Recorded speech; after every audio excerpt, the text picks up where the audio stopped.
Hi, this is Ujala, and this is a introductory video, like what to expect, ki what I would be putting videos on, or what I am trying to convey, or why I'm making these videos, or about me in person. So, first of all, about me, my name is Ujala Kumari, and I'm currently a law student here at Campus Law Center, University of Delhi, and yeah, about me, it's enough.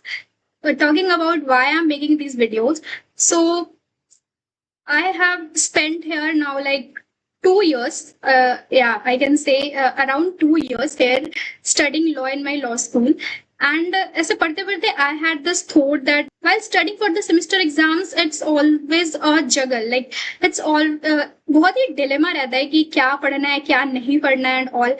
So I had just this thought कि if I have studied things or if I could help the people preparing for these semester exams for the time being, like मेरे भी concepts का revision हो जाएगा.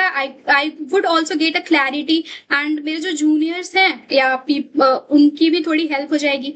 So for the time being I am focusing only this. मतलब जब हम semester exams के लिए पढ़ते हैं हम लोग, तो आप जब हम पढ़ना स्टार्ट करते हैं एक्चुअली वी कैन से, तो बहुत बच्चे होते हैं उन्हें ये समझ नहीं आता. Like it happened to me as well कि समझ नहीं आता कि कहाँ से पढ़े, प्रोविजन स्टार्ट करे, मतलब बेयर एक्ट्स पढ़े, बेयर एक्ट की लैंग्वेज समझ नहीं आएगी, फिर या केस मैट पढ़े, केस मैट के पूरे केसेस डिटेल में पढ़े या क्या पढ़े, केस मैट की लैंग्वेज समझ नहीं आएगी, पीवाईक्यू करे तो पीवाईक्यू में कहाँ से करे. बहुत सारे डाउट्स आते हैं कि जैसे हमें कॉन्सेप्ट समझ नहीं आ रहा या कुछ भी, तो कैसे कौन सा टॉपिक पहले करें, कौन सा क्वेश्चन करें. फिर हमें होता है कि कौन से ऐसे 5-6 क्वेश्चंस हैं जो हम करके चले जाएं और एटलीस्ट पास हो जाए, मतलब for the worst case scenario, right. तो keeping in mind I thought like कि इफ आई हैव अगर मैं वो सेमेस्टर से निकल चुकी हूँ, so I can do this. मतलब I do have a idea कि आपके क्या इंपॉर्टेंट टॉपिक्स हैं, आपको कैसे पढ़ना है. तो मेरे एनालिसिस से, मेरे एक्सपीरियंस से जो भी मुझे समझ आ रहा है, मतलब जैसे भी मैंने पढ़ा है उसके हिसाब से what I would be doing for the time being, कि एक सब्जेक्ट जैसे मैंने उठाया उसके जो भी इंपॉर्टेंट क्वेश्चंस मेरे को लग रहा है, इंपॉर्टेंट टॉपिक लग रहा है मुझे, कि इस टॉपिक से मतलब जैसे मैं एक्सप्लेन करूं, तो अभी मैंने क्या सोचा है, अभी मैंने सोचा और इसे मतलब अभी मैं जो अपलोड कर रही हूँ उसके हिसाब से, कि जैसे फॉर अगर एक सब्जेक्ट आप उठाते हो जैसे बीएनएसएस या ऐसे, तो उसके कुछ 10 टॉपिक्स अगर मैंने किए, 10 वीडियोस मैंने अपलोड किए, so you could be sure like वो 10 वीडियो का कंटेंट अगर आपने कवर कर लिया है, ठीक है, तो यू वुड बी श्योर कि पेपर तो आप अच्छा करके आ जाओगे एटलीस्ट. लॉ की अंडरस्टैंडिंग सेमेस्टर एग्जाम्स के हिसाब से नहीं आ पाती है. मतलब you won't feel that much confident right now. अभी लॉ स्कूल में आके 1 साल 2 साल आके आप लॉ पे कॉन्फिडेंट तो उतना नहीं फील कर सकते जब तक आपने बहुत ज्यादा पढ़ाई ना की हो. Because law is all about studying and building upon your concept, researching, learning things every day, right. Even जो लोग प्रैक्टिस कर रहे होते हैं उन्हें एक्सपीरियंस लेने में, उन्हें कॉन्फिडेंस गेन करने में it takes so much of time and expertise, right. Every day you learn new things, newer things.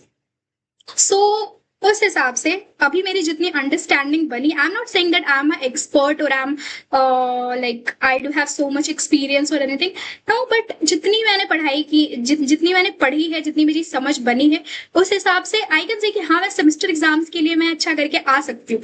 अच्छा करके मतलब पहले वाले, not I am not giving the surety कि आगे के पेपर्स में I am going to do well. I also don't know what's going to happen, ठीक है. क्योंकि तो पहले के सेमेस्टर में मैंने जो कर रखा है, मतलब जो मैंने क्लियर कर लिए हैं, तो उन सेमेस्टर्स के लिए for the time being I am doing कि जितना भी मुझे समझ आ रहा है पीवाईक्यूज के हिसाब से या just for helping my juniors, I am making these.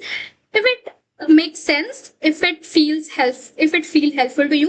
मतलब देखो, जैसे मैं अगर यूट्यूब से भी पढ़ती हूँ, तो अलग अलग कॉन्सेप्ट्स अलग अलग जगह पे होते हैं. कुछ कहीं पे कोई केसेस करा रहे केस मैट के, तो कहीं पे कोई टॉपिक्स करा रहा है, कहीं पे जुडिशरी का लेक्चर चल रहा है. सो ये पूरा ऐसा ना वो हो जाता है, मिक्सअप हो जाता है. और आपको पेपर के पहले ये नहीं चाहिए कि आप 10 सोर्सेज से पढ़ रहे हो. आप पीवाईक्यू उठा के पढ़ते हो तो पीवाईक्यू की चीजें समझ नहीं आती. सो on that I'm just trying to make a one stop solution कि थोड़ा सा चीजें आसान हो जाए आपके लिए, थोड़ी सी चीजें हेल्पफुल हो जाए. अगर चीजें समझ आ रही है, if it's making sense, if it's making sense and if it's helping you, then you could just watch them, you can just go through them. लेकिन yeah, I can give you a surety कि अगर मैंने किसी subject में 10 videos upload किए हैं और अगर वो 10 वीडियो का कंटेंट आपने देख लिया, मतलब 2 बार 3 बार आपने ढंग से देख लिया, समझ लिया, 2 बार 3 बार भी नहीं, मतलब एक लेक्चर अगर आप देख रहे हो, उसको आपने ध्यान से सुना, ध्यान से देखा, कंटेंट से गो थ्रू कर लिया, तो यू वुड बी कॉन्फिडेंट कि हाँ मैं पेपर करके आ सकती हूँ at least. So this is for this only. I'm also a student. I'm also learning. I'm also improving. If I say anything wrong, या फिर अगर आपको concept समझ ना आए, you can ask me. If I go wrong anywhere, you can tell me as well. I would love to improve. So yeah, that's it. That's what I had to say for the introduction part. Let's see how this series goes and how this work comes out with. Let me also experiment a bit. That's it.